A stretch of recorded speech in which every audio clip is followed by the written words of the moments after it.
And good evening. Tonight, the collapse of a travel industry icon has left hundreds of thousands of passengers stranded. 21,000 jobs are at risk, and businesses that depend on Thomas Cook's tourists are afraid for their future at this hour. A mammoth operation is underway to bring stranded British tourists back home. The board of Thomas Cook said it had no choice but to declare bankruptcy after any rescue attempts failed. Now, the UK's Transport Secretary defended the government's decision not to bail out this company. So the government obviously would do anything we could to support, but the reality is I think that times have changed, and this is a business that was still perhaps operating on a model that was good for, you know, the last century or the 1980s or something, but not for really the internet age where people were booking their own holidays so much. It's left a lot of people stranded, and we are working absolutely round the clock to bring everybody home, even those who are not at all protected.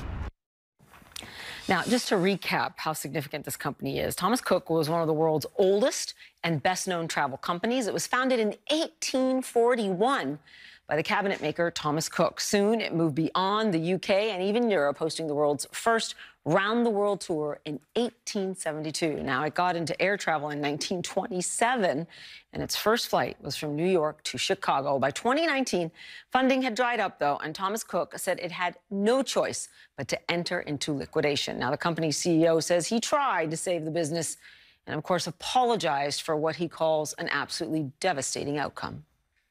Finally, I would like to apologize to the many thousands of hoteliers and suppliers who have stuck by our business in good times and in bad, and who now face difficult financial choices of their own. It has been my privilege to lead Thomas Cook.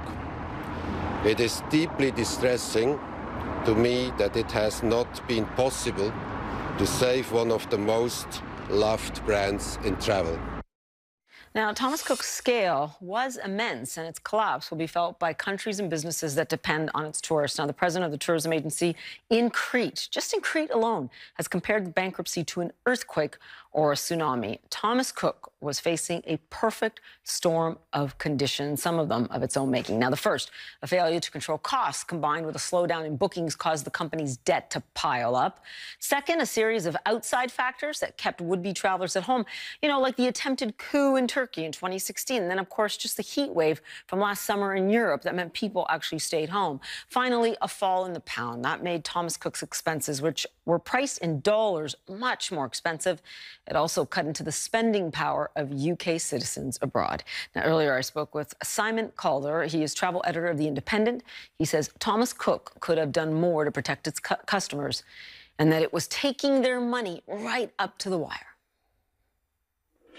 It's been absolutely horrible. I know for a fact that until 2 hours before the closure of this 178-year-old iconic travel brand, they were still at Thomas Cook selling vacations. I know that because I bought one. And maybe the price I bought it for, $200 for a week from here in London to Greece, staying in a Greek island with accommodation, with transfers, with everything else. Nobody's going to be making any money on that. And unfortunately, Thomas Cook's problem was that it had too much commoditized stuff, and its cost base was too high. And ultimately, it's not a successful business model. The scale of the failure, though, and the way it happened was really, really cruel. I was at Manchester Airport in northwest England at 2 o'clock in the morning when the news came through, local time, and people were just arriving. They had flights to Bulgaria, to Greece, and they were learning that while they were driving to the airport, their dream vacation had turned into a nightmare. They were going nowhere. They will now have to wait weeks, possibly months, to get their money back, and prices of every travel product are going up. Yeah, and the vacation goes up in smoke. And you make such a good point. A lot of these people really have saved for a long time for what were, you know, budget vacations that meant a lot to them. We're not talking about people that had a lot of means and are now looking at all of it going, you know, going by the wayside. Simon, what is the advice you would say, though, in terms of the lesson learned on the industry as a whole? Where is this going now? Are models like Thomas Cook just, you know, way past their best buy date? Well, they had a really strange kind of 20th century model where they were doing just traditional, what we call package holidays. They weren't really differentiated. They weren't offering anything special. And their cost base was huge because they insisted on having lots of travel agents, over 500 in every town and city in the UK. And the cost of that just made them much more expensive than the competition. They were having to sell at the same prices, and that wasn't going to add up. So a terrible day. This was a pioneering organisation that absolutely transformed the travel landscape, revolutionised it, democratised it, but unfortunately Thomas Cook is no more.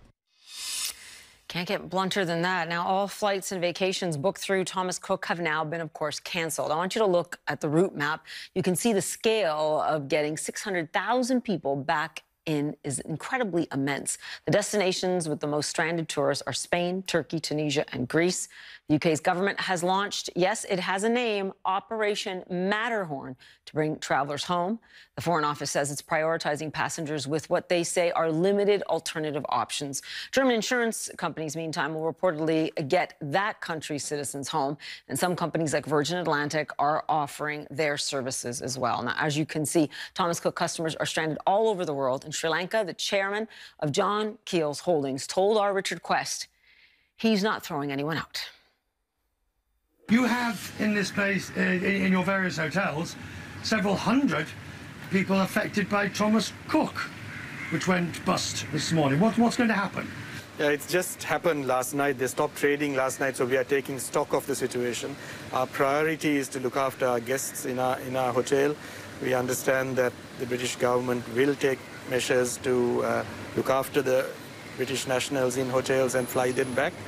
So it's a little early to make a definitive comment, but our priority is to look after the guests in our hotels and to make sure that they have the best conveniences. No one's being thrown out?